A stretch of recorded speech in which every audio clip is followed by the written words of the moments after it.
नमस्कार।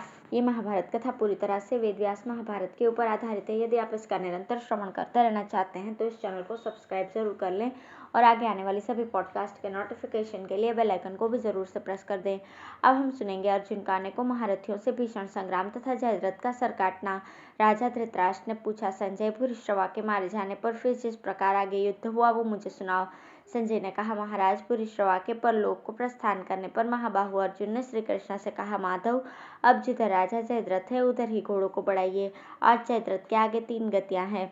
यदि वो युद्ध में लड़ते लड़ते मारा गया तो तत्काल स्वर्ग प्राप्त करेगा। यदि पीठ दिखाकर भागते समय मेरे बाण का शिकार हो गया तो नरक में पड़ेगा, और यदि भाग गया तो अपयश का भागी होगा। अब सूर्य बड़ी तेजी से अस्ताचल की ओर बढ़ रहा है, इसलिए आपको मेरी प्रतिज्ञा सफल कराने का प्रयत्न करना चाहिए। आप घोड़ों को ऐसी तेजी से ले चलिए जिसमें सूर्यास्त न हो। मेरी प्रतिज्ञा पूरी हो जाए और मैं जयद्रथ को मार सकूं। तब अश्वविद्या में कुशल भगवान कृष्ण ने घोड़ों को जयद्रथ के रथ की ओर हाँका। अर्जुन को जयद्रथ का वध करने के लिए बढ़ते देख राजा दुर्योधन ने कर्ण से कहा, वीरवर, अब थोड़ा ही दिन रह गया है। आज अपने बाणों से तुम शत्रु पर प्रहार करो। यदि किसी प्रकार आज का दिन बीत गया तो फिर निश्चय हमारी ही विजय होगी, क्योंकि सूर्यास्त तक जयद्रथ की रक्षा हो जाने पर अर्जुन की प्रतिज्ञा झूठी हो जाएगी और वो स्वयं ही अग्नि में प्रवेश कर जाएगा। फिर अर्जुन के न रहने पर तो इसके भाई और अनुयायी लोग एक मुहूर्त भी जीवित नहीं रह सकेंगे। इस प्रकार हम निष्कंटक होकर पृथ्वी का राज्य भोगेंगे। अतः तुम अश्वत्थामा, कृपाचार्य, शल्य तथा मुझे और दूसरे योद्धाओं को भी साथ लेकर अर्जुन के साथ पूरी शक्ति से संग्राम करो। दुर्योधन की ये बात सुनकर कर्ण ने कहा, प्रचंड प्रहार करने वाले महान धनुर्धर वीरवर भीम ने अपने बाणों से मेरे शरीर को बहुत ही जर्जरित कर दिया है, तो भी युद्ध में डटा ही रहना चाहिए। इस नियम के कारण मैं यहाँ खड़ा हुआ हूँ। भीम के विशाल बाणों से व्यथित होने के कारण मेरे अंगों में हिलने डुलने की भी शक्ति नहीं है। तथापि अर्जुन जयद्रथ को न मार सके, इस उद्देश्य से मैं यथाशक्ति युद्ध करूंगा, क्योंकि मेरा जीवन तो आप ही के लिए है। जिस समय कर्ण और दुर्योधन इस प्रकार बातें कर रहे थे, अर्जुन अपने पैने बाणों से आपकी सेना का संहार करने लगे। अनेकों हाथी, घोड़े, ध्वजा, छत्र, धनुष, चंवर और योद्धाओं के सिर उनके बाणों से कट कट कर सब ओर गिरने लगे। आग जिस प्रकार घास फूस को जला डालती है, उसी प्रकार अर्जुन ने बात की बात में आपकी सेना का संहार कर दिया। इस प्रकार जब अधिकांश योद्धा मारे गए तो वे बढ़ते बढ़ते जयद्रथ के पास पहुंच गए। अर्जुन का यह पराक्रम आपके पक्ष के वीर नहीं सह सके, अतः जयद्रथ की रक्षा के लिए दुर्योधन, कर्ण, वृषसेन, शल्य, अश्वत्थामा, कृपाचार्य और स्वयं जयद्रथ ने भी उन्हें चारों ओर से घेर लिया। ये सब महारथी जयद्रथ को अपने पीछे रखकर श्री कृष्ण और अर्जुन का वध करने की इच्छा से निर्भय होकर उनके चारों ओर घूमने लगे। सूर्य लाल हो चुका था। वे सब उसके छिपने की बाट देख रहे थे और अर्जुन पर सैकड़ों तीखे तीरों की वर्षा करते जाते थे, किंतु रणोन्मत्त अर्जुन उनके बाणों के 2-2, 3-3 और 8-8 टुकड़े करके उन सभी रथियों को बीन डालते थे।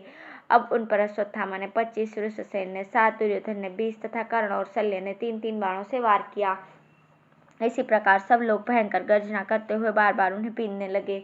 फिर जल्दी ही सूर्यास्त हो जाए, इस अभिलाषा से उन्होंने अपने रथों को सटाकर मंडलाकार खड़ा कर लिया और इस तरह चारों ओर से उन पर बाणों की वर्षा करने लगे। किंतु इस पर भी दुर्धर्ष वीर धनंजय आपकी सेना के अनेकों वीरों को धराशायी कर सिंधुराज की ओर बढ़ते गए। तब कर्ण अपने वेग युक्त बाणों से उनकी गति को रोकने का प्रयत्न करने लगा। उसने उन पर 50 बाणों से वार किया। इस पर अर्जुन ने उनका धनुष काटकर 9 बाणों से उसकी छाती पर चोट की। प्रतापी कर्ण ने तुरंत ही दूसरा का धनुष उठाया और 8000 बाण छोड़कर एकदम अर्जुन को ढक दिया। अर्जुन ने भी अपने हाथ की सफाई दिखाते हुए सब योद्धाओं के देखते देखते उसे बाणों से आच्छादित कर दिया। इस प्रकार बाणों के समूह में छिप जाने पर भी वे एक दूसरे पर प्रहार करते रहे। इस समय वे बड़ी फुर्ती से और सफाई से युद्ध कर रहे थे तथा वहां खड़े हुए सब योद्धा उनके इस अद्भुत संग्राम को देख रहे थे। इतने में ही अर्जुन ने धनुष को कांच तक खींचकर 4 बाणों से कर्ण के घोड़ों को मार डाला तथा एक भल्ले से सारथी को रथ से नीचे गिरा दिया। कर्ण को रथहीन देखकर अश्वत्थामा ने उसे अपने रथ पर चढ़ा लिया और फिर वो अर्जुन से भिड़ गया।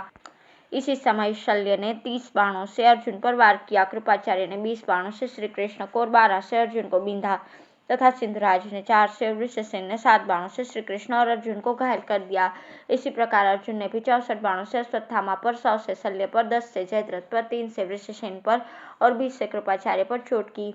फिर ये सब महारथी अर्जुन की प्रतिज्ञा भंग करने के विचार से एक साथ मिलकर उन पर टूट पड़े।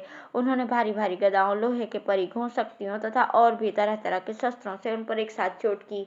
किंतु अर्जुन इस प्रकार आक्रमण करती हुई इस कौरव सेना को देखकर हंसे और आपके अनेकों वीरों का विध्वंस करते हुए आगे बढ़ने लगे।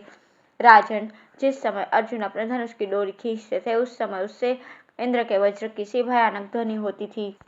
उसे सुनकर आपकी सेना पागलों के समान चक्कर में पड़ जाती थी। वे इतनी फुर्ती से बाण छोड़ते थे कि हमें यही नहीं जान पड़ता था कि वे कब बाण लेते हैं, कब उसे धनुष पर चढ़ाते हैं, कब धनुष की डोरी खींचते हैं और कब उसे छोड़ते हैं। अब उन्होंने कुपित होकर दुर्जयेंद्रास्त्र का प्रयोग किया। उससे सैकड़ों हजारों दिव्य बाण प्रकट हो गए। कौरवों ने भी शस्त्रों की वर्षा से आकाश में अंधकार सा कर दिया। उस समय दिव्यास्त्रों के मंत्रों से अभिमंत्रित बाणों द्वारा अर्जुन ने नष्ट कर दिया। इस समय सूरवीरता का दम भरने वाले आपके जो वीर उनके सामने आए वे सभी आपकी आग की लपट पर गिरने वाले पतंगों के समान नष्ट हो गए। इस प्रकार अनेकों सूरवीरों के जीवन और श्रेयस को नष्ट करते हुए ये युद्ध स्थल में मूर्तिमान मृत्यु के समान विचर रहे थे। अर्जुन ने उस समय जो अति दुस्तर अस्त्र प्रयोग किया उसमें अनेकों अच्छे वीर डूब गए। सिर कटे हुए शरीरों, बाहुहीन पुंडों, हस्तहीन भुजाओं, बिना उंगलियों के हाथों, सूंड कटे हुए हाथियों, दंतहीन मातंगों, घायल ग्रीवा वाले घोड़ों, टूटे फूटे रथों तथा जिनकी आंतें, पैर या दूसरे जोड़ कट गए हैं, ऐसे निश्चेत और तड़पते हुए सैकड़ों हजारों वीरों के कारण वो विशाल युद्ध भूमि भीरू पुरुषों के लिए अत्यंत भयावह हो रही थी। अर्जुन का ऐसा मूर्तिमान काल के समान अभूतपूर्व पराक्रम देखकर कौरवों में बड़ी सनसनी फैल गई। इस प्रकार भयानक कर्म द्वारा अपने भीषणता की छाप लगाकर वे बड़े बड़े महारथियों को लांघकर आगे बढ़ गए। अर्जुन को जयद्रथ की ओर बढ़ते देखकर कौरव योद्धा उसके जीवन से निराश होकर संग्राम भूमि से लौटने लगे। इस समय आपके पक्ष का जो वीर अर्जुन के सामने आता था उसके शरीर पर उनका प्राणांतक बाण गिरता था। महारथी अर्जुन ने आपकी सारी सेना को कबंधों से व्याप्त कर दिया। इस प्रकार आपकी चतुरंगिणी सेना को व्याकुल करके वे जयद्रथ के सामने आए। उन्होंने अश्वत्थामा को 50, वृषसेन को 3, कृपाचार्य को 9, शल्य को 16, कर्ण को 32 और जयद्रथ को 64 बाणों से बींधकर बड़ा सिंहनाद किया। जयद्रथ से अर्जुन के बाण न सहे गए। वो अंकुश खाए हुए हाथी के समान अत्यंत क्रोध में भर गया। अतः उसने 3 बाणों से श्री कृष्ण को और 6 से अर्जुन को बींधकर 8 बाणों से उनके घोड़ों को घायल कर दिया तथा 1 बाण उनकी ध्वजा पर छोड़ा, किंतु अर्जुन ने उसके छोड़े हुए बाणों को व्यर्थ करके एक ही साथ 2 बाण मारकर उसके सारथी को सिर और ध्वजा को काट दिया।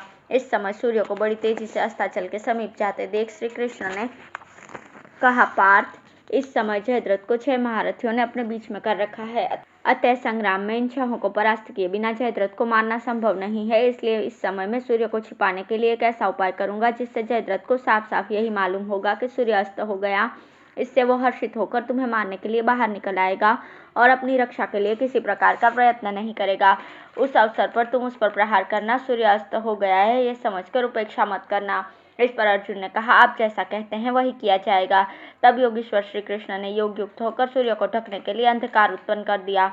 अंधकार फैलते ही आपके योद्धा यह समझकर कि सूर्य अस्त हो गया है अर्जुन के नाश की संभावना से बड़े खुशी में भर गए। खुशी के मारे उन्हें सूर्य की ओर देखने का भी ध्यान नहीं रहा। इसी समय राजा जयद्रथ सिर ऊंचा करके सूर्य की ओर देखने लगा।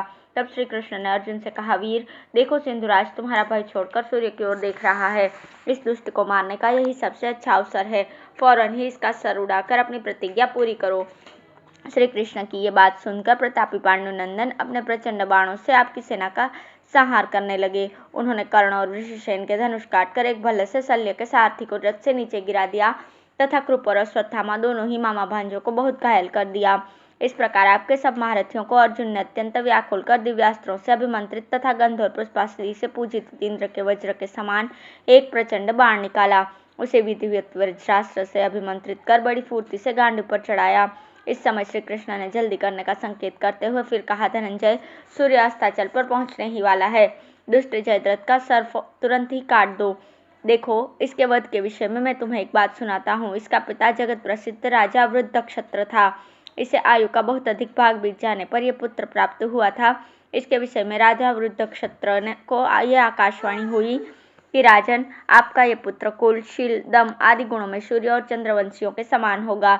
इस क्षत्रिय प्रवर का लोक में शूरवीर लोग सर्वदा सत्कार करेंगे, किंतु संग्राम में युद्ध करते समय एक क्षत्रिय श्रेष्ठ अचानक इसका सर काट डालेगा। यह सुनकर सिंधुराज वृद्धक्षत्र बहुत देर तक सोचता रहा। फिर उसने पुत्र स्नेह के वशीभूत होकर अपने जाति बंधुओं से कहा, जो पुरुष मेरे पुत्र का सिर पृथ्वी पर गिराएगा उसके मस्तक के अवश्य ही 100 टुकड़े हो जाएंगे। ऐसा कहकर वो जयद्रथ का राज्याभिषेक कर वन को चला गया और बड़ी उग्र तपस्या करने लगा। इस समय वो सामंत पंचक क्षेत्र के बाहर बड़ी घोर तपस्या कर रहा है। इसलिए तुम दिव्यास्त्र से इसका सर काटकर वृद्धक्षत्र की गोद में गिरा दो। यदि तुमने इसे पृथ्वी पर गिराया तो निसंदेह तुम्हारे सिर के भी 100 टुकड़े हो जाएंगे। श्री कृष्ण की ये बात सुनकर अर्जुन ने वो वज्रतुल्य बाण छोड़ दिया। वो सिंधुराज के मस्तक को काटकर उसे बाज की तरह लेकर आकाश में उड़ा और सामंत पंचक क्षेत्र से बाहर ले गया। इस समय आपके समधि राजा वृद्धक्षत्र संध्योपासना कर रहे थे। उस बाण ने वो सिर उनकी गोद में डाल दिया और उन्हें इसका पता तक न चला। जब वृद्धक्षत्र झप करके उठे तो वो सिर उनकी गोद से पृथ्वी पर गिर गया और उसके गिरते ही उनके सिर के भी 100 टुकड़े हो गए। राजन, इस प्रकार जब अर्जुन ने जयद्रथ को मार दिया तो श्री कृष्ण ने वो अंधकार दूर कर दिया। अब आपके पुत्रों को मालूम हुआ कि ये सब तो श्री कृष्ण की रची हुई माया ही थी। इसी प्रकार अर्जुन ने 8 अक्षौहिणी सेना का संहार करके आपके जमाता जयद्रथ का वध किया। जयद्रथ को मरा देखकर आपके पुत्र दुख से आंसू बहाने लगे और अपनी विजय के विषय में निराश हो गए। इधर जयद्रथ का वध होने पर श्री कृष्ण, अर्जुन, भीम, सात्यकी, युधामन्यु और उत्तमौजा ने अपने अपने शंख बजाए। उस महान शंखनाद को सुनकर धर्मपुत्र युधिष्ठिर को निश्चय हो गया कि अर्जुन ने सिंधुराज को मार दिया है। तब उन्होंने बाजे बजवाकर अपने योद्धाओं को हर्षित किया तथा संग्राम में द्रोणाचार्य से युद्ध करने के लिए उन पर आक्रमण किया। अब सूर्यास्त के बाद सोमकों के साथ आचार्य का बड़ा रोमांचकारी युद्ध होने लगा। वे सब द्रोण के प्राणों के ग्राहक होकर उनके साथ लड़ने लगे। इधर वीरवर अर्जुन भी अपनी प्रतिज्ञा पूरी करके सब ओर से आपके योद्धाओं का संहार करने लगे। धन्यवाद।